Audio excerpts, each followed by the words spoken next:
Hello friends, this is SP Singh and welcome to crack all exams. प्यारे दोस्तों, बात करेंगे यूपी पुलिस जो एग्जाम आपका 17-18 फरवरी में लगा हुआ है, इसको टारगेट करते हुए हिंदी साहित्य के 100 प्रश्न आज हम लोग डिस्कस करने वाले हैं।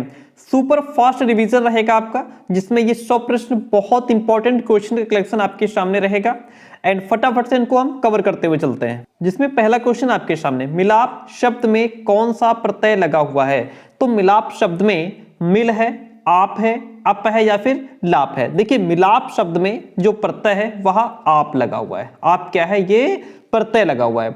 आप जो है ये कौन सा प्रत्यय है? तो आप आपका जो है ये भाववाचक कृदंत प्रत्यय है। कौन सा? भाववाचक कृदंत प्रत्यय है आप। Okay, option B is the right one in this question. आगे बढ़ते हैं। प्रति प्लस आघात का संधि रूप क्या होगा? प्रति प्लस आघात मिलकर के बनता है प्रत्याघात। अच्छा, संधि कौन सी होगी डियर फ्रेंड? इसमें होगी आपकी यण संधि। ओके, कौन सी संधि हो जाएगी? यण संधि हो जाएगी। प्रति प्लस आघात मिलकर के बनता है प्रत्याघात, संधि हो जाएगी हमारी यण संधि। Option A is the right one. महोषध शब्द का संधि विच्छेद कीजिए। महोषध शब्द का संधि विच्छेद क्या हो जाएगा? महा प्लस औषध जो है ये महोषध शब्द का संधि विच्छेद होगा। और संधि होगी कौन सी? तो इसमें ये आपकी वृद्धि संधि है डिफरेंट। कौन सी है? वृद्धि संधि हो जाएगी। वृद्धि संधि का नियम क्या होता है? इसका नियम होता है बड़ा आ प्लस ओ इज इक्वल्स टू आओ। ठीक है, ये वृद्धि संधि का नियम होता है। इसलिए ऑप्शन नंबर यहाँ पे जो ए है वह राइट हो जाएगा। हम आगे बढ़ेंगे। निम्नलिखित में से तद्भव शब्द को पहचानिए। चार हैं, पाषाण, कंकण, प्यासा और पक्ष। इसमें तद्भव शब्द कौन सा हो जाएगा? तद्भव शब्द जो आपका है वह प्यासा। प्यासा क्या है? ये इसमें तद्भव शब्द है। बाकी तीन शब्द आपके तत्सम शब्द हैं। ठीक है, अब जैसे ये तत्सम है तो फिर इनका तद्भव क्या होगा? पाषाण। पाषाण का तद्भव क्या हो जाएगा? यहाँ पे पाषाण का तद्भव हो जाएगा पत्थर। क्या हो जाएगा? पत्थर। ठीक है, कंकण का कंगन हो जाएगा। कंकण का क्या हो जाएगा? कंगन। और पक्ष का पाक। ठीक है, यहाँ पे तद्भव शब्द हो जाएगा प्यासा। बाकी सभी शब्द हमारे तत्सम थे और अब इनको हमने तद्भव में चेंज कर दिया। पाषाण का तद्भव पत्थर, कंकण का तद्भव कंगन, पक्ष का तद्भव पाक हो जाएगा। नेक्स्ट वन क्वेश्चन कहता है, निम्नलिखित में से कौन सा वाक्य अशुद्ध है? तो अशुद्ध वाक्य कौन सा हो जाएगा? आज मैं यहीं रहूंगा, सज्जन लोग भला ही सोचते हैं, क्या तुम कॉलेज जाते हो, अभी तक पत्र नहीं मिला है। अशुद्ध कौन सा दिख रहा है आपको? अशुद्ध हो जाएगा हमारा ऑप्शन नंबर बी, सज्जन लोग भला ही सोचते हैं। ये जो वाक्य है वो हमारा अशुद्ध है। शुद्ध क्या हो जाएगा? शुद्ध होगा सज्जन लोग भला सोचते हैं। जो इसमें ही लगा है ये हटा देना चाहिए, तो ये सही हो जाएगा। ही को हमने हटा दिया, सज्जन लोग भला सोचते हैं, ये इसका शुद्ध वाक्य हो जाएगा। और इसमें जो अशुद्धि है वो कौन सी है? इसमें निपात संबंधी अशुद्धि है। कौन सी? निपात संबंधी अशुद्धि इसमें दिखाई दे रही है। आगे बढ़ते हैं। मुझे आज खाने की मन नहीं होती है। अशुद्ध अंश स्पष्ट कीजिए। मुझे गलत है, आज गलत है, खाने का गलत है या मन नहीं होती है? कौन सा ऑप्शन इसमें गलत हो जाएगा? मन नहीं होती है जो है ये अंश, इसका ये पार्ट जो है वो गलत है। क्या होगा इसका सही? इसका सही होगा मुझे आज खाने का मन नहीं है। ठीक है, मुझे आज तो सही है, मुझे आज खाने तक तो सही है, आगे का मन नहीं है ऐसा होना चाहिए था।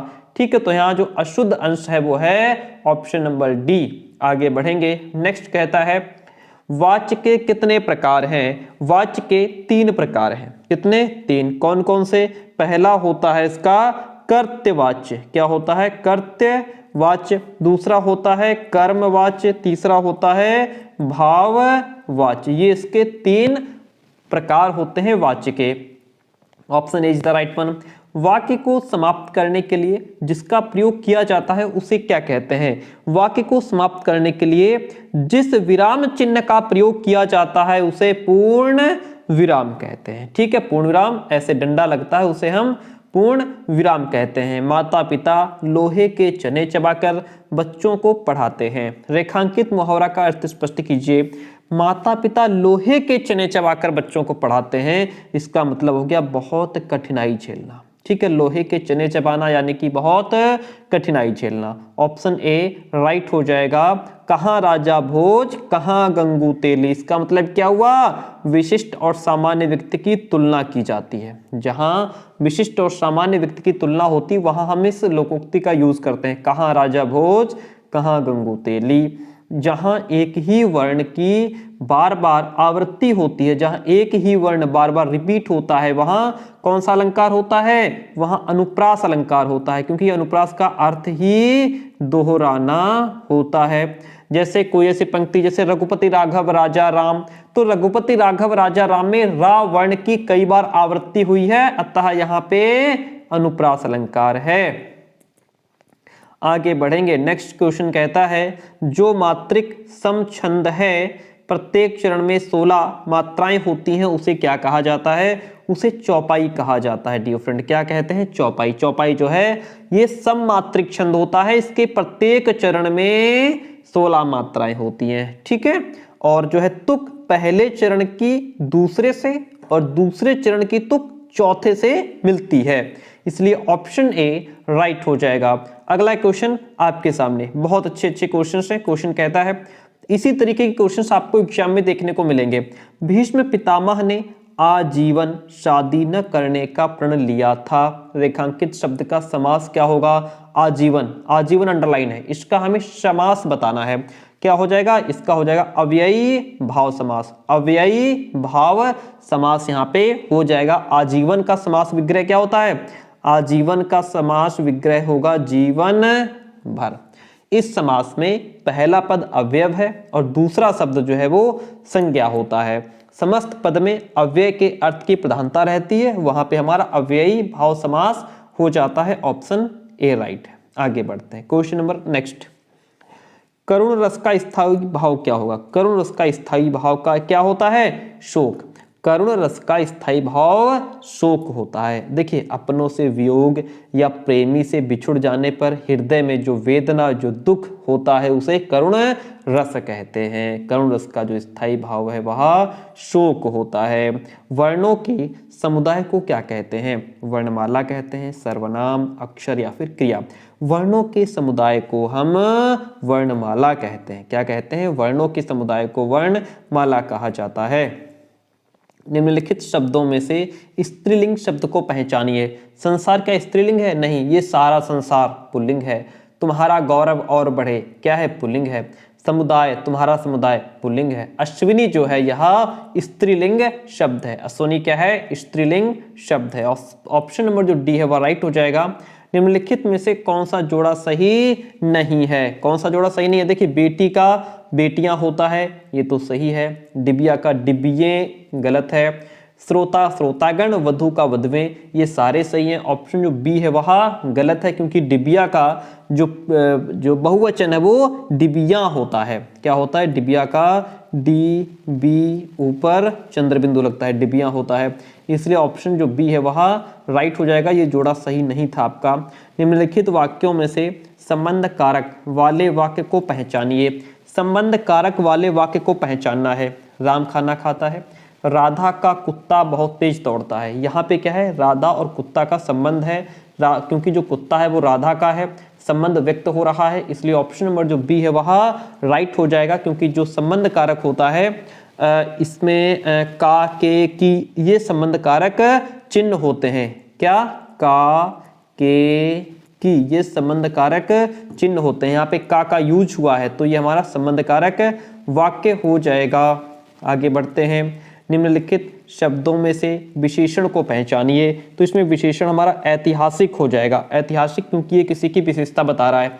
जैसे ये पुस्तक हिस्टोरिकल है, ऐतिहासिक है, यानी कि ये इसकी विशेषता क्या हो गई, ये इतिहास से संबंधित है, ऐतिहासिक हो जाएगी, ऐतिहासिक विशेषण हो जाएगा। आगे बढ़ेंगे, जागना मूल रूप क्रिया का प्रथम प्रेरणार्थक रूप क्या होगा, तो इसका प्रथम प्रेरणार्थक जो रूप है वह जगाना हो जाएगा। ठीक है, जहां कर्ता स्वयं कार्य न करके किसी दूसरे को कार्य करने के लिए प्रेरित करता है उसे प्रेरणार्थक क्रिया कहते हैं, इसलिए ऑप्शन ए राइट हो जाएगा। निम्नलिखित वाक्यों में से पूर्ण वर्तमान काल को स्पष्ट कीजिए। पूर्ण वर्तमान काल यानी कि पूरी तरीके से जो प्रेजेंट को हमें बता रहा हो। अब हमारे पढ़ने का समय हो गया है, वह घूमने जा रही है, वह पढ़ रहा था, ये तो पास्ट की बात हो गई, मैं बाहर जाऊंगी फ्यूचर की बात हो गई। पढ़ने का समय हो गया है और वह घूमने जा रही है, तो इसमें प्रॉपर तरीके से पूर्ण वर्तमान काल किसमें दिखाई दे रहा है, वह घूमने जा रही है जो है इसमें ये कंटिन्यू है, ये चीज कंटिन्यू है, ये पूर्ण वर्तमान काल को दिखा रही है। Okay, option B is the right one in this question. Suresh गीत गा रहा था, इसमें इस वाक्य में काल है, सुरेश गीत गा रहा था, इसमें कौन सा हो जाएगा भाई, इसमें अपूर्ण भूत हो जाएगा, क्योंकि गा तो रहा था लेकिन कब तक गाया कब तक गाएगा इसका कोई अता पता नहीं है, इसलिए ये अपूर्ण भूत हो जाएगा। जिस क्रिया के भूतकाल में होने का ज्ञान तो है लेकिन उसकी समाप्ति का कोई अता पता नहीं है, उसे अपूर्ण भूतकाल कहते हैं। अगला कहता है पक्षी दाना चुग रहा है, रेखांकित शब्द का पर्यायवाची शब्द नहीं है। अब पक्षी के पर्यायवाची क्या क्या होते हैं, पक्षी के पर्यायवाची आपका अंडज भी होता है, खग भी होता है, नभचर, ये सभी पक्षी के पर्यायवाची हैं। लेकिन जो पंकज है ये किसका पर्यायवाची है, ये कमल का पर्यायवाची है। तो पर्यायवाची शब्द कौन सा नहीं है, ऑप्शन ए राइट हो जाएगा। आगे बढ़ते हैं, हमें अनाथ बच्चों की मदद करनी चाहिए, अनाथ का विलोम शब्द बताना है, अनाथ का विलोम सनाथ हो जाएगा, अनाथ का विलोम सनाथ हो जाएगा। निम्नलिखित शब्दों में से कौन सा शब्द अनेकार्थी नहीं है, अनेकार्थी वे शब्द होते हैं एक शब्द के कई अर्थ हो तो उसे अनेकार्थी शब्द कहते हैं। कौन सा शब्द है जिसके अनेक अर्थ नहीं है, देखिए जो कनक है इसके भी कई अर्थ होते हैं, क्योंकि कनक जो है सोना भी होता है, धतूरा भी होता है, खजूर भी होता है, नागकेशर को भी कनक कहते हैं, ये भी अनेकार्थी है। अनंत के भी कई पर्यायवाची कई अर्थ होते हैं, अनंत जैसे विष्णु, आकाश, अविनाशी, अंतहीन। महावीर के कई पर्यायवाची हैं, इसके कई अर्थ होते हैं, जैसे हनुमान को भी महावीर कहते हैं, बहुत बलवान, और 24वें जैन तीर्थंकर भी महावीर थे। तो इस शब्द के भी कई अर्थ हैं। जो हत्या शब्द है ये अनेकार्थी शब्द नहीं है, ठीक है, ऑप्शन डी यहाँ पे राइट हो गया। हम आगे बढ़ेंगे। क्वेश्चन कहता है जिनका संबंध अध्यात्म से हो उनको हम आध्यात्मिक कहते हैं। क्या कहते हैं, जिनका संबंध अध्यात्म से हो उन्हें आध्यात्मिक कहते हैं। धार्मिक कौन होते हैं, धर्म में आस्था रखने वाला धार्मिक कहलाता है, और शास्त्र से संबंधित हो तो वह शास्त्रीय कहलाता है, और नीति के अनुरूप होने वाला नैतिक कहलाता है। वेरी गुड, बहुत अच्छा क्वेश्चन। आगे बढ़ेंगे। कौन सा जोड़ा समरूपी भिन्नार्थक है, समरूपी भिन्नार्थक का मतलब होता है कि जो शब्द लिखे हैं उनका रूप समान हो लेकिन अर्थ अलग अलग हो, उन्हें समरूपी भिन्नार्थक कहते हैं। जैसे अवधि और अवधि, इनका जो रूप है ना, वो समान है लेकिन दोनों का अर्थ अलग अलग है। ओके, अनुचर नौकर, इनका रूप समान है ही नहीं। आदि अंत, अर्थ समान है ही नहीं। अभिनय नाटक, इनका तीनों का रूप समान नहीं है। ओके, इनका रूप समान है, अर्थ भी भिन्न भिन्न है, इसलिए ऑप्शन नंबर जो यहाँ पे ए है वह राइट हो जाएगा। हम बढ़ेंगे नेक्स्ट क्वेश्चन की तरफ। क्वेश्चन नंबर कहता है हमें प्रतिदिन सूर्य नमस्कार करना चाहिए। इसमें प्रतिदिन क्या है, जो प्रतिदिन है यहाँ पे वो अव्यय है। क्या है, अव्यय है। कौन सा, ये जो है काल को इंडिकेट कर रहा है, प्रतिदिन, तो ये कालवाचक अवयव हो जाएगा। Option B is the right one in this question.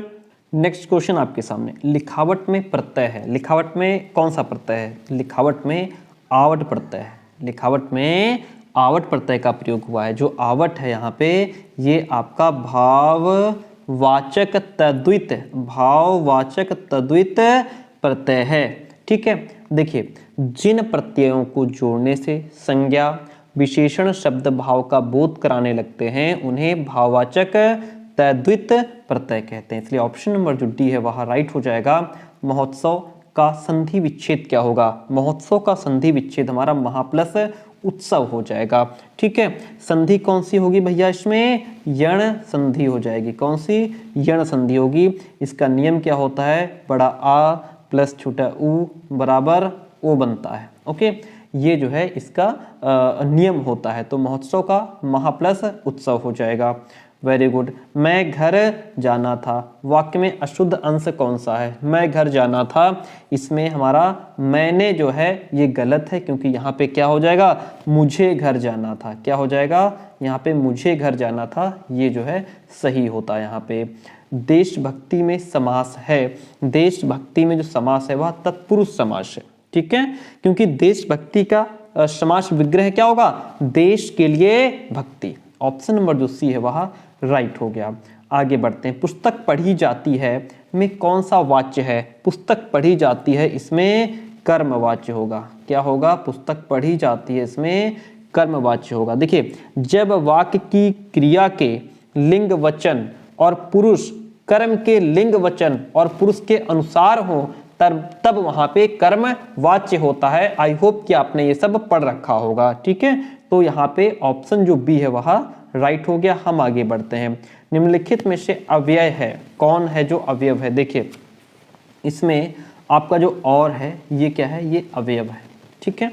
और जो है ये समुच्चय बोधक अवयव है। अगर ये पूछ ले कि कौन सा अवयव है, ये भी आपको पता होना चाहिए, ये समुच्चय बोधक अवयव है। दो वाक्यों अथवा शब्दों को मिलाने वाले अवयव को समुच्चय बोधक कहते हैं। जैसे दो वाक्यों को या फिर दो शब्दों को, जैसे राम और श्याम, राम और श्याम को मिलाने का काम और कर रहा है, तो जो मिलाने का काम कर रहा है इसको समुच्चय बोधक अवयव कहते हैं। इतनी बात क्लियर हुई, वेरी गुड। हिंदी में पूर्ण विराम का चिन्ह क्या है, हिंदी में पूर्ण विराम का चिन्ह, ये जो डंडा आप देख रहे हैं ये पूर्ण विराम का चिन्ह है, ठीक है।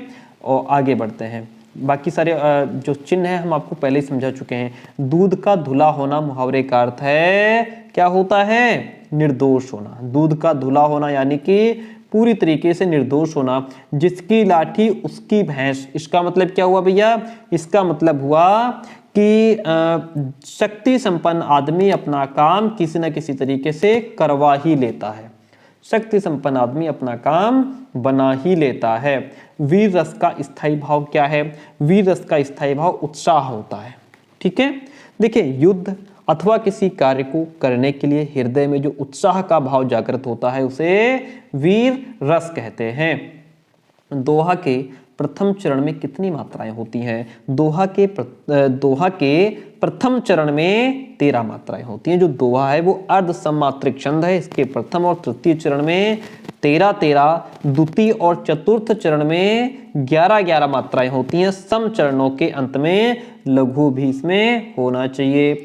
निम्नलिखित में से कौन सा शब्दालंकार है, तो यमक जो है आपका वह शब्दालंकार है, क्योंकि शब्दालंकार के 3 भेद होते हैं, शब्दालंकार के 3 प्रकार होते हैं। एक तो आपका अनुप्रास हो गया, दूसरा यमक हो गया और तीसरा जो होगा वह श्लेष हो गया, ठीक है। तो 3 हो गए।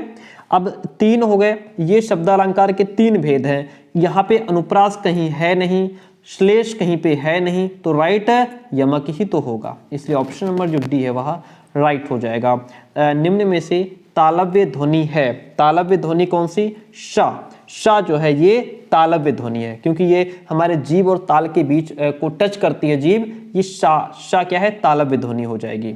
Option C is the right one. निम्न में से कौन सा वर्ण अघोष है, कौन सा वर्ण, जो का वर्ण है ये अघोष है, ठीक है। का वर्ण अघोष वर्ण के अंतर्गत आता है। निम्न में से कौन सा शब्द स्त्रीलिंग है, तो भैया इसमें जो रचना है ये स्त्रीलिंग शब्द है। जैसे उपहार पुल्लिंग है, ग्रंथ पुल्लिंग है, मस्तक पुल्लिंग है, रचना स्त्रीलिंग है। निम्न में से कौन सा शब्द पुल्लिंग है, अब इसमें हमें पुल्लिंग ढूंढना है। पुल्लिंग क्या हो जाएगा, राष्ट्र, हमारा देश, हमारा राष्ट्र, ये पुल्लिंग है। तुम्हारी इच्छा, तुम्हारी रक्षा, तुम्हारी योग्यता, ये सभी क्या है, स्त्रीलिंग शब्द हैं। किस शब्द का प्रयोग सदा बहुवचन में होता है, हमेशा बहुवचन में, प्राण, प्राण का जो प्रयोग है वो हमेशा बहुवचन में होता है। ने किस कारक का चिन्ह है, तो हमने आपको कई बार बताया है, कर्ता ने, तो कर्ता ने यानी कि जो ने है वह कर्ता का चिन्ह है, किसका, कर्ता का चिन्ह है। Okay, option A is the right one in this question. देखिए यहाँ पे मैं आपको बता दूं कि जो कारक है हमारे, इनके चिन्ह कौन कौन से हैं। कर्ता का चिन्ह ने होता है, कर्म का को होता है, करण का से या द्वारा भी होता है, संप्रदान का भी चिन्ह को भी होता है, के लिए भी होता है। देखिए कर्म कारक जो है इसका भी चिन्ह को होता है और संप्रदान का भी चिन्ह को होता है। अंतर क्या है, जिस पर काम का प्रभाव पड़े वहां पे कर्म कारक होगा, जिसके लिए क्रिया की जाए वहां पे को चिन्ह होगा। तो तो फिर वहां संप्रदान कारक हो जाएगा। अपादान जहां अलग होने का अर्थ होता है। संबंध कारक जैसे का, की, के, ना, नी, ने, रा, री, रे, ठीक है, ये यहाँ पे संबंध कारक के चिन्ह है। ये अधिकरण जो होता है में और पर, ये इसके चिन्ह है। संबोधन कारक है हे, अरे, अजी, ये संबोधन कारक के चिन्ह होते हैं। इतनी बात क्लियर हो गई। तो ने जो है वो कर्ता कारक का चिन्ह है। आगे बढ़ेंगे। क्वेश्चन नंबर 57, निम्नलिखित में सर्वनाम है, तो इसमें सर्वनाम हमारा क्या हो जाएगा? आप जो है ये सर्वनाम है, क्योंकि जो घर है ये भी संज्ञा है, पहाड़ भी नाउन है, नदी भी नाउन है, ये सभी संज्ञा है। जो आप है ये प्रोनाउन यानी कि ये सर्वनाम है। इतनी बात क्लियर हुई। अच्छा, सर्वनाम कितने प्रकार के होते हैं? सर्वनाम 3 प्रकार के होते हैं। कौन कौन से? देखिए, उत्तम पुरुष जिसमें मैं और हम आ जाता है, फिर आता है मध्यम पुरुष जिसमें तू, तुम, आप आ जाता है, तीसरा होता है अन्य पुरुष, वह और वे, ये अन्य पुरुष के अंतर्गत आ जाते हैं। ये सभी सर्वनाम होते हैं। क्वेश्चन कहता है निम्नलिखित में विशेषण क्या है? तो विशेषण क्या हो जाएगा? शांत रहना। शांत क्या है? ये विशेषण है। वेरी गुड, बहुत अच्छे क्वेश्चन का कलेक्शन आपके सामने। प्रेरणार्थक क्रिया है, प्रेरणार्थक क्रिया कौन सी हो जाएगी? बोलना जो है, ये बोलना शब्द में क्या है? प्रेरणार्थक क्रिया है। Option B is the right one. लड़के ने पुस्तक पढ़ी है, वाक्य का काल कौन सा है? लड़के ने पुस्तक पढ़ी है, इसमें पूर्ण वर्तमान काल है। लड़के ने पुस्तक पढ़ी है, वाक्य में जो है वर्तमान काल है। ठीक है, जब वर्तमान काल में कार्य की पूर्ण सिद्धि का बोध हो, वहां पूर्ण वर्तमान काल होता है। इसलिए ऑप्शन नंबर जो बी है वह राइट हो जाएगा। निम्नलिखित में तद्भव शब्द कौन सा है? हमें इसमें तद्भव शब्द बताना है। जो अचरज है ये हमारा तद्भव शब्द है। ठीक है, अचरज का तत्सम क्या होगा? अचरज का तत्सम होता है आश्चर्य। आई बात समझ में? जो अचरज है ये तद्भव है, इसका तत्सम आश्चर्य हो जाएगा। ओके, अब जैसे यहाँ पे अंधकार शब्द है, तो अंधकार जो है इसका तद्भव अंधेरा हो जाएगा, है ना। और अंगरक्षक तत्सम शब्द है, इसका अंगर अंगरखा हो जाएगा, आशा का आस हो जाएगा। ठीक है, चलिए आगे बढ़ेंगे। शीत का विलोम क्या होगा? शीत का विलोम उष्ण हो जाएगा। शीत का विलोम उष्ण होगा, और उष्ण का अर्थ होता है गर्मी। क्या होता है? गर्मी। कर का अर्थ नहीं होता है। देखिए, कर का अर्थ क्या होता है? कर का अर्थ जो है वह हाथ भी होता है, टैक्स भी होता है, किरण भी होता है, लेकिन कर का अर्थ सूर्य नहीं होता। ओके, नहीं होता, यानी कि ए ऑप्शन आपका इसमें राइट हो जाएगा। Very good. नेक्स्ट है, जो कठिनाई से मिलता है के लिए एक शब्द क्या होगा? जो कठिनाई से मिलता है उसे दुर्लभ कहते हैं। जो कठिनाई से मिले उसे दुर्लभ कहते हैं। जहां पहुंचना कठिन हो उसे दुर्गम कहते हैं, और न चलने वाला अगम कहलाता है। जो आसानी से उपलब्ध हो जाए उसे सुलभ कहते हैं। अनिल, अनल का सही अर्थ देने वाला शब्द युग्म कौन सा हो जाएगा?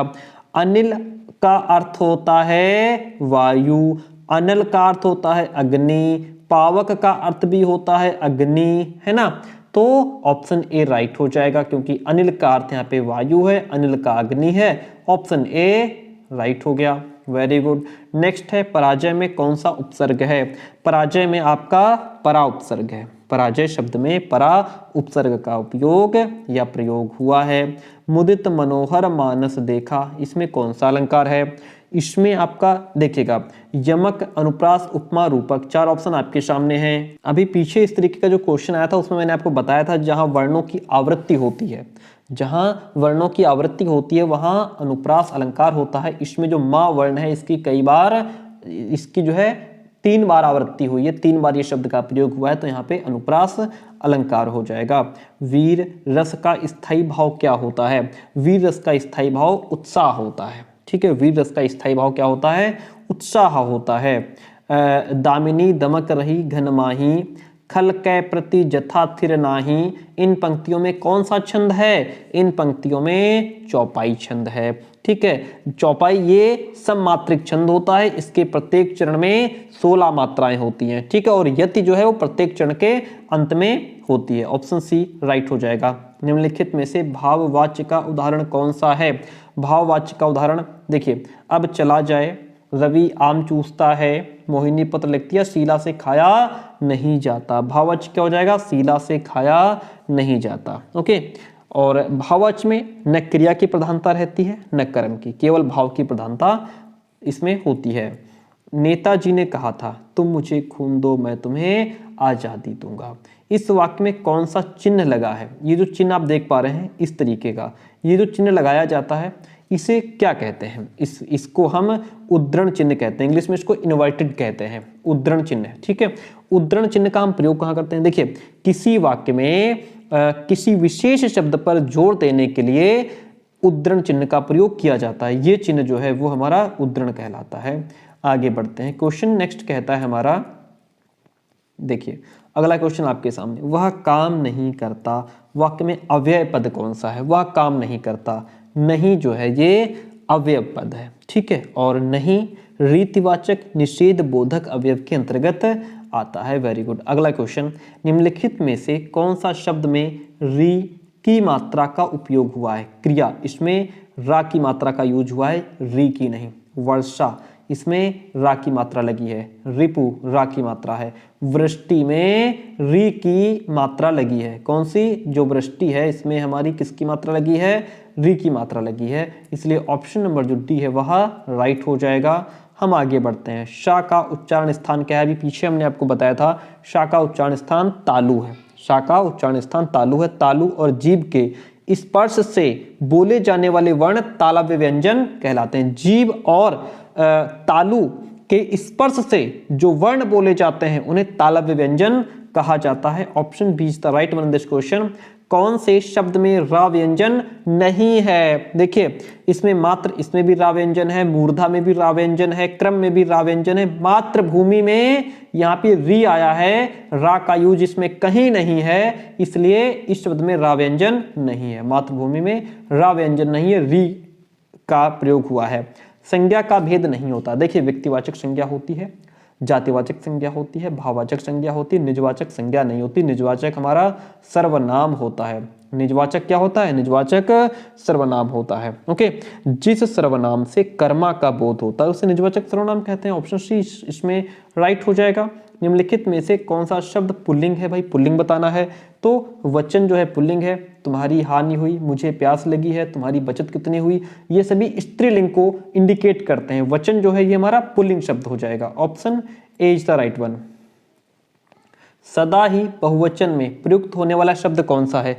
हमेशा बहुवचन में प्रयुक्त होने वाला जो शब्द है वह दर्शन हो जाएगा। कौन? दर्शन। ठीक है, लाखों लोगों ने दर्शन किए, इस तरीके से। नेक्स्ट क्वेश्चन कहता है, हरिमोहन अपनी बहन को पुस्तक देता है, वाक्य में रेखांकित पद में कौन सा कारक है? हरिमोहन अपनी बहन को, मैंने अभी पीछे आपको समझाया था चार्ट के माध्यम से कि जो को है ये कर्म का भी चिन्ह है और संप्रदान का भी चिन्ह है। इस वाक्य में जो को है ये संप्रदान कारक का चिन्ह यहाँ पे लगा हुआ है। देखिए, जिसके लिए कोई क्रिया की जाती है उसे संप्रदान कारक कहते हैं। को, के लिए, हेतु, ये सब संप्रदान के चिन्ह हैं। तो यहाँ पे जो बहन को पुस्तक देता है इसमें संप्रदान कारक का प्रयोग हुआ है, इसलिए ऑप्शन नंबर बी जो है वह राइट हो जाएगा। नेक्स्ट क्वेश्चन आपके सामने, क्या आप घर भी जाएंगे? आप जो है ये क्या है? ये आपका प्रोनाउन है, ये आपका सर्वनाम हो जाएगा। ठीक है, और कौन सा सर्वनाम है? आप, ये पुरुषवाचक सर्वनाम है। कौन सा? पुरुषवाचक। वह बहुत धार्मिक व्यक्ति है, वह बहुत धार्मिक व्यक्ति है। वाक्य में रेखांकित पद कौन सा है? ये विशेषण है, धार्मिक है। व्यक्ति कौन कैसा? जो धार्मिक है, ये उस व्यक्ति की विशेषता बता रहा है कि वो धार्मिक है, इसलिए विशेषण हो गया। Option D is the right one. निम्नलिखित में से तद्भव शब्द को छांटिए, यानी कि ये सारे क्या हैं? इसमें तीन वाक्य जो है वो तत्सम है, एक शब्द को कोई है जो तद्भव है। तो जो कपूर है ये आपका तद्भव है। कपूर क्या है? कपूर तद्भव है। ठीक है, बाकी तीन जो पक्ष है, मयूर है, मानिक, ये तीनों शब्द आपके तत्सम लिखे हुए हैं। अब जो पक्ष है इसका तद्भव क्या होगा? पक्ष का तद्भव क्या होता है भाई? पक्ष का तद्भव पाक होता है। ओके, एंड मयूर का जो तद्भव है वो क्या होता है? मोर होता है। और मानिक का माला हो जाएगा। क्या हो जाएगा? मानिक का माला तद्भव हो जाएगा। आई बात समझ में? सारे ऑप्शन आपके क्लियर? Very good. सब कुछ जानने वाला क्या कहते हैं भैया? सब कुछ जानने वाले को सर्वज्ञ कहते हैं। सब कुछ जानने वाले को सर्वज्ञ कहते हैं। बहुज्ञ किसको कहते हैं? बहुत बातें जानने वाले को बहुज्ञ कहते हैं। अज्ञ किसे कहते हैं? जिसे ज्ञान या समझ ना हो उसे अज्ञ कहते हैं, यानी कि अज्ञानी कहते हैं। उत्थान शब्द का विलोम क्या होता है? पतन। उत्थान का पतन होता है। Option is the right one. देवता शब्द का पर्यायवाची शब्द कौन सा नहीं है? सुर तो भैया होता है देवता का पर्यायवाची, अमर भी होता है, देव भी होता है। ये तीन जो शब्द हैं वो देवता के पर्यायवाची हैं। लेकिन सुधाकर किसका पर्यायवाची है? सुधाकर चंद्रमा का पर्यायवाची है, ये देवता का पर्यायवाची नहीं है। हम आगे बढ़ेंगे। क्वेश्चन है, सही अर्थ वाला शब्द युग्म नहीं है। सही अर्थ वाला शब्द युग्म कौन सा नहीं है? देखिए, अनिल का अर्थ हवा होता है, अनिल का आग होता है, ये तो सही अर्थ वाला है। हमें नहीं ढूंढना किसमें सही अर्थ नहीं है। अली का मोर होता है, अली का सखी होता है, आदि का आरंभ होता है, आदि अभ्यस्त हो जाना। जलज का कमल होता है, जलद का समुद्र नहीं होता। ये वेरी गुड, ये मिल गया हमको। ये शब्द युग्म सही नहीं है क्योंकि जलद का अर्थ समुद्र नहीं होता, जलद का अर्थ बादल होता है। क्या होता है? बादल। इसलिए ऑप्शन नंबर जो डी है वो यहाँ पे राइट हो जाता है। पत्र शब्द का अर्थ नहीं होता। क्या नहीं होता? लेख नहीं होता। पत्र का अर्थ पत्ता भी होता है, पंख भी होता है, चिट्ठी भी होती है, लेख नहीं होता। इसलिए ऑप्शन नंबर जो यहाँ पे आपका डी है वह राइट हो जाता है। हम बढ़ते हैं नेक्स्ट क्वेश्चन की तरफ। सदैव शब्द में संधि क्या है? सदैव शब्द में जो संधि है वो देखिए, सदा प्लस एव मिलकर के बनता है सदैव। ध्यान दीजिए, सदा प्लस एव मिलकर के क्या बनता है? सदैव। ठीक है, सदैव शब्द में जो संधि है वह वृद्धि संधि है। इसका नियम जो होता है वो बड़ा आ प्लस ए बराबर आए बनते हैं, तो यहाँ पे आपकी वृद्धि संधि हो जाती है। प्रत्येक शब्द में जो उपसर्ग है वो कौन सा उपसर्ग है? प्रत्येक शब्द में उपसर्ग आपका प्रति हो जाएगा। प्रत्येक शब्द में प्रति उपसर्ग का प्रयोग हुआ है। प्रति उपसर्ग का अर्थ होगा विरुद्ध। ठीक है, ऑप्शन बी राइट हो गया। वैज्ञानिक शब्द में जो प्रत्यय लगा हुआ है वो क्या है? वैज्ञानिक शब्द में इक प्रत्यय लगा हुआ है। कौन सा? इक। इक जो है वो गुणवाचक तद्वित प्रत्यय है। Option number B is the right one in this question. बहुत दिनों बाद दिखना, इसका मतलब क्या हुआ? बहुत दिनों बाद, यानी कि ईद का चांद हो जाना। ईद का चांद हो जाने का अर्थ क्या है? बहुत दिनों बाद दिखना। धोबी का कुत्ता न घर का न घाट का, इसका मतलब क्या हुआ? कहीं ठौर ठिकाना न होना। कहीं ठौर ठिकाना न होना।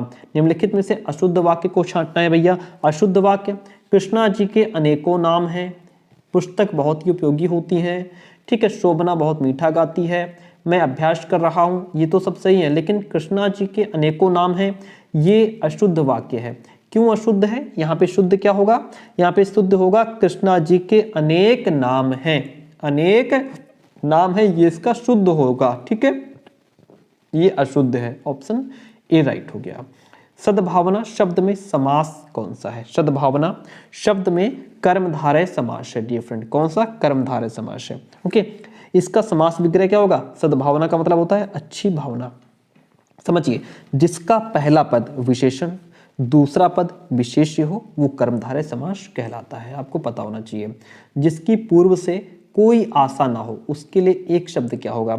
जिसकी पूर्व से कोई आशा ना हो उसे अप्रत्याशित कहते हैं। क्या कहते हैं? अप्रत्याशित कहते हैं।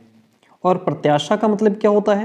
प्रत्याशा कहाँ पे यूज करते हैं? किसी से आशा लगाना प्रत्याशा कहलाता है। किसी से आशा लगाना प्रत्याशा कहलाता है। अपरिमेय का मतलब क्या होता है? जिसे मापा ना जा सके उसे अपरिमेय कहते हैं। अनाहूत का मतलब जिसे बुलाया ना गया हो उसे अनाहूत कहते हैं।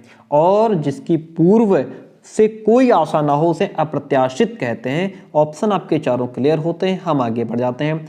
निमिष शब्द का पर्याय क्या है? निमिष शब्द का पर्यायवाची होता है क्षण। ठीक है, और इसके जो है कि विपल भी होता है। निमिष का पर्यायवाची विपल भी होता है एंड पल भी होता है। ठीक है, आगे बढ़ेंगे। ऑप्शन डी राइट हो गया। मुझसे उठा नहीं गया, इसमें कौन सा वाच्य है? इसमें भाववाच्य है। ठीक है, क्रिया के उस रूपांतरण को भाववाच्य कहते हैं जिससे वाक्य में भाव की प्रधानता का बोध होता है। ठीक है, option C is the right one this question. अपेक्षा का विशेषण रूप क्या है? अपेक्षा का विशेषण रूप होता है अपेक्षित। क्या होता है? अपेक्षित। Very good. गोधूम शब्द का तद्भव क्या होगा? गोधूम शब्द का तद्भव हो जाएगा गेहूं। क्या हो जाएगा?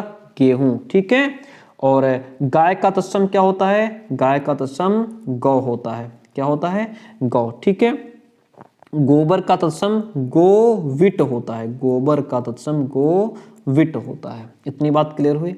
वेरी गुड, आगे बढ़िए। क्वेश्चन कहता है निष्कपट शब्द का संधि विच्छेद क्या होगा? देखिए, निष्कपट का संधि विच्छेद होता है निहि प्लस कपट। निहि प्लस कपट बराबर बनता है हमारा निष्कपट। ओके, और इसी तरीके से निहि प्लस प्राण बराबर बनता है हमारा निष्प्राण। बात क्लियर? इसमें जो ऑप्शन नंबर आपका ए है निहि प्लस कपट वह राइट हो जाता है। निम्न में से किस शब्द की वर्तनी सही है? अनुग्रहित, अनुग्रहित, अनग्रहित या फिर अनुग्रहित? इसमें किस शब्द की वर्तनी सही है? कौन सा शब्द सही लिखा हुआ है? वो हमारा अनुग्रहित शब्द जो है ये सही है। बाकी ये 3 शब्द जो लिखे हुए हैं वह गलत हैं।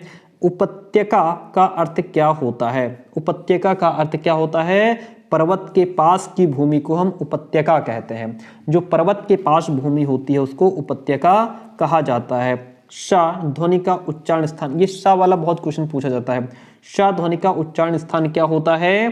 तालु। क्या होता है? तालु। ठीक है, ऑप्शन सी राइट हो गया। अत्यंत शब्द में प्रयुक्त उपसर्ग कौन सा है? अत्यंत शब्द में प्रयुक्त उपसर्ग आपका अति हो जाएगा। देखिए यहाँ पे अति प्लस अंत से मिल करके हमारा अत्यंत शब्द का निर्माण हुआ है। ठीक है, चौराहा शब्द में कौन सा समास होगा? चौराहा शब्द में जो समास होगा वो द्विगु समास हो जाएगा। ठीक है, चौराहा शब्द का समास विग्रह करने पर अर्थ निकलता है 4 राहों का समूह। ठीक है, जिस समस्त पद का पूर्व पद संख्यावाचक हो वो द्विगु समास कहलाता है। इसलिए ऑप्शन नंबर जो सी है वह राइट हो गया। जो वह है इसका उच्चारण स्थान क्या होता है? वह का उच्चारण स्थान होता है नासिक, क्योंकि ये नाक से बोला जाता है, नासिक होता है। ठीक है, ओके। 4 गज मलमल में कौन सा विशेषण है? 4 गज मलमल में परिमाण बोधक विशेषण होगा। जिन विशेषणों से संज्ञा अथवा सर्वनाम के परिणाम का बोध होता है उन्हें परिणाम बोधक विशेषण कहते हैं। ठीक है, यहाँ पे जो क्वेश्चन में दिया गया है कि 4 गज जो है ये परिमाणवाचक विशेषण के माध्यम से मलमल की नाप बता रहा है। ऑप्शन सी राइट हो गया। शीर्ष का तत्सम रूप क्या है? शीर्ष का तत्सम रूप हो जाएगा शीर्ष। क्या हो जाएगा? शीर्ष या फिर सिर हो जाएगा। Very good. हिंदी भाषा में कितनी बोलियां हैं? हिंदी भाषा में 18 बोलियां हैं और 5 इसमें उपभाषाएं हैं। बात क्लियर हुई? ठीक है, आंख की किरकिरी होने का अर्थ क्या है? आंख की किरकिरी होने का मुहावरे का अर्थ होता है कष्टदायक होना। क्या होगा? कष्टदायक होना। निम्नलिखित में मौखिक अभिव्यक्ति का रूप क्या होगा? मौखिक अभिव्यक्ति का रूप हो जाएगा आशु भाषण हो जाएगा। आशु भाषण जो है ये मौखिक अभिव्यक्ति है, जबकि इसमें शुद्ध वर्तनी हो या सुलेख हो या श्रुतलेख हो ये सभी लिखित अभिव्यक्ति के अंतर्गत आते हैं। निम्नलिखित में से किस देश में हिंदी भाषा का प्रयोग लिखने एवं बोलने में किया जाता है? किस देश में? वो देश हमारा मॉरिशस है। मॉरिशस जो देश है इसमें हिंदी भाषा का प्रयोग लिखने और बोलने में किया जाता है। Very good. अगला क्वेश्चन आपके सामने, भारतेंदु युग में निकलने वाली पत्रिका युग्म कौन सा है? देखिए, भारतेंदु युग में निकलने वाली पत्रिका युग्म कवि वचन सुधा और हिंदी प्रदीप हो जाएगा। देखिए, कवि वचन सुधा जो है ये 15 अगस्त 1867 यानी 15 अगस्त 1867 को काशी से भारतेंदु हरिश्चंद्र द्वारा संपादित है। और हिंदी प्रदीप जो है ये 1877 में इलाहाबाद से बालकृष्ण भट्ट के द्वारा संपादित पत्रिका है। इसलिए यहाँ पे ऑप्शन ए आपका बेस्ट हो जाता है। तद्भव पत्रिका के संपादक का नाम क्या है? तद्भव पत्रिका का जो संपादन का नाम है, अखिलेश ने इसका संपादन किया था 1999 में 12 बरस लौ कुकर जीवै अरु 13 लौ जिए सियार। ये पंक्ति किसकी है? ये पंक्ति है जगनिक की। ठीक है, तो ये जो पंक्ति है वो जगनिक के द्वारा जो रचित परमाल लासो है काव्य, वहां से ये पंक्ति ली गई है। निम्नलिखित में से कौन सी व्याकरण और वर्तनी से शुद्ध भाषा कहलाती है? वह आपका मानक भाषा हो जाएगा। मानक भाषा व्याकरण और वर्तनी से शुद्ध भाषा कहलाती है। ठीक है, मानक भाषा का मतलब होता है आदर्श, श्रेष्ठ अथवा परिनिष्ठित भाषा, ये मानक भाषा कहलाती है।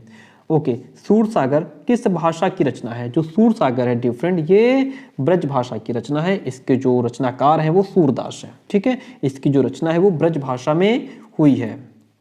वीरों का कैसा हो बसंत कविता किसने लिखी है? वीरों का कैसा हो बसंत कविता जो है किसने लिखी है? सुभद्रा कुमारी चौहान ने लिखी है। ठीक है, ये जो कविता है वो वीर रस प्रधान है। इसमें ये यानी कि वीर रस इसमें है कविता में। निम्नलिखित में से कौन सा रासो आल्हा खंड के नाम से प्रसिद्ध है? वह है परमाल लासो। जो परमाल लासो है ये आल्हा खंड नाम से प्रसिद्ध है। इसको रचने वाले कौन है? जगनिक। कौन है? Jagnik. Okay, option C right हो गया। किस वाक्य में सकर्मक क्रिया नहीं है? वेरी गुड क्वेश्चन, सकर्मक क्रिया नहीं है। देखिए सकर्मक क्रिया होती कहाँ है, पहले इसको समझिए। जैसे अच्छा देखिए, सकर्मक क्रिया नहीं है। श्याम रोता है, इसमें सकर्मक क्रिया नहीं है। बाकी सीता भोजन बना रही है, इसमें सकर्मक क्रिया है, क्योंकि यहाँ पे जो आपका बनाना है, बनाना क्या हो जाएगा? बनाना क्रिया है, और उसके साथ में भोजन क्या हो जाएगा? भोजन कर्म हो गया, तो ये सकर्मक क्रिया हो गई। गीतांजलि लिखी, लिखी जो है ये क्या है? लिखी क्रिया के साथ में गीतांजलि कर्म है, तो ये सकर्मक क्रिया हो गई। बच्चा फूल तोड़ रहा है, तोड़ना क्या है? तोड़ना क्रिया के साथ में फल कर्म है, तो ये सकर्मक क्रिया हो गई। श्याम रोता है, ये इसमें सकर्मक क्रिया का प्रयोग नहीं हुआ है। क्वेश्चन कहता है निम्न में से क्रिया विशेषण कौन सा हो जाएगा? तो वह धीरे से बोलता है। कैसे बोलता है? धीरे से। धीरे से क्या हो गया? क्रिया विशेषण को इंडिकेट करता है। अगला क्वेश्चन, किस विकल्प में सूत सुत शब्द का सही अर्थ है? एक सूत धागा होता है, एक सुत पुत्र होता है, तो ऑप्शन यहाँ पे जो सी है वह राइट हो जाएगा। ठीक है, किस विकल्प में कृतज्ञ और कृतज्ञ शब्द का सही अर्थ भेद है? वह हमारा हो जाएगा ऑप्शन बी, उपकार मानने वाला, उपकार न मानने वाला। Okay, very good. अगला क्वेश्चन, निशिदिन बरसत नयन हमारे, इसमें कौन सा रस है? निशिदिन बरसत नयन हमारे, ये नयन तब बरसेंगे जब आपका वियोग श्रृंगार जहाँ इंडिकेट करता है। ठीक है, एक दूसरे के प्रेम में, है ना, जब नायक नायिका के मिलन का अभाव हो तो वहां पे कौन सा? वियोग श्रृंगार होता है। ठीक है, चलिए नेक्स्ट क्वेश्चन आपके सामने है। क्वेश्चन कहता है छंद मुख्य रूप से कितने प्रकार के होते हैं? जो छंद है प्यारे दोस्तों मुख्य रूप से दो प्रकार के होते हैं, एक तो मात्रिक छंद, दूसरे वर्णिक छंद होते हैं। अगला क्वेश्चन, चरण कमल बंदो हरिराई में कौन सा अलंकार है? चरण कमल बंदो हरिराई में रूपक अलंकार हो जाएगा। रूपक अलंकार में गुण की अत्यंत समानता दिखाने के लिए उपमेय और उपमान को एक कर दिया जाता है। जैसे मैया मैं तो चंद्र खिलौना ले हूं, इसमें कौन सा आपका रूपक अलंकार हो जाएगा? ऑप्शन डी राइट हो जाता है। तो प्यारे दोस्तों आप ये बताएंगे कि आज की क्लास कैसी रही। ठीक है, और 100 क्वेश्चंस आपको बहुत इंपॉर्टेंट, बहुत सुपर फास्ट करा दिए गए हैं। इसके बाद जो नेक्स्ट क्लास आपको मिलेगी वो जीके जीएस की क्लास मिलेगी। ठीक है, चलिए